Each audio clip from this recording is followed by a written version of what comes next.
So, naisipan ko nga lagyan ng design yung castle natin or yung entrance. So, naisip kong ilagay doon ay custom tree. So, syempre, mag-grind tayo ng gamit at sana hindi kayo maboring at panoorin nyo yung video natin. First of all, syempre, matulog muna tayo dahil gabi na. Baka mamaya, papakintain ng mga zombie dito. Silip na tayo, guys.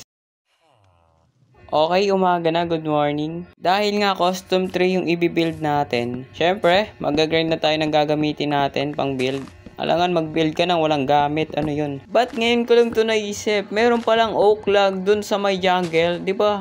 Kung napapanood nyo ako, meron mga blocks dun or wood dun sa jungle na pinapatag namin para sa shopping district. Agad-agad na nga akong lumipad para kunin yung mga wood natin pang build. Tapos pumasok na din ako syempre sa portal.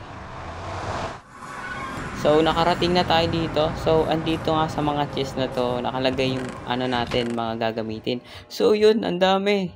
Ang dami dito, di na tayo mag-grind, di ba?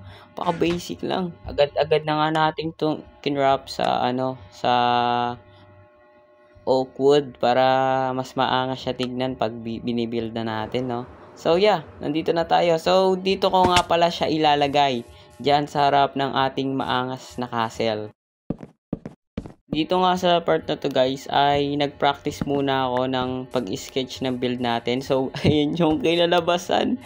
Ang pangit. Binago ko nga pala yung una. So ito yung pangalawa at ita-timelapse na lang natin to para mas mabilis na lang.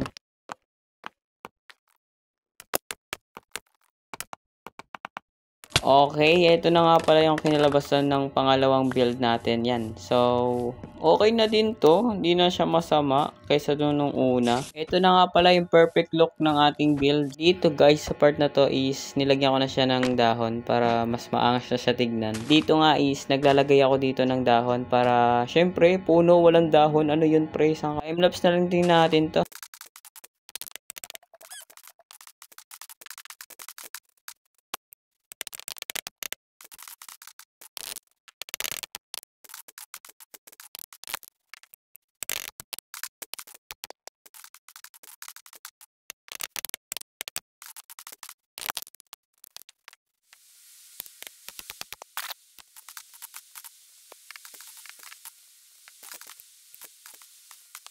Okay, sa part na to guys is tama nga, napakaangas na niya na tignan men.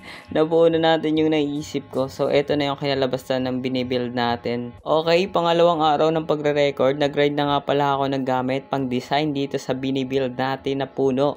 So, dito, yan na yung kinalabasan niya guys, napakaangas na no. Napaka-aesthetic na pre. Sheesh. So, nag-grind na rin pala ako ng gagamitin natin pang design. So, as you can see, yan, napakahirap i-grind lang, pre.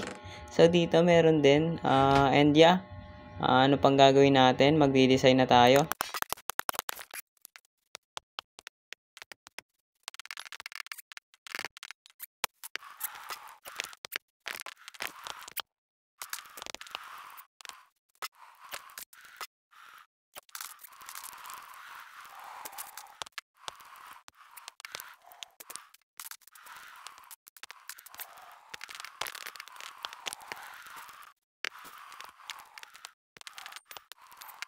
Ayun, inaabot na tayo ng gabi kaka-build. So, kung nakaabot ka sa video na to is mag-comment ka para may shoutout ka sa akin bukas or next upload natin. So, sleep muna tayo. Yan. Hehehe. After 2 araw nga guys na pagbibuild is, ayan, nagawa na natin tong binild nating napakaangas na custom tree. So, ngayon na ako nakabuild ng ganito. Syempre, napakaganda na tignan sa akin yan. So, naglagay na rin ako ng maraming design. Okay guys, kung nakaabot kayo hanggang dito sa video na to is mag-comment ka lang dyan. At syempre sa shoutout kita.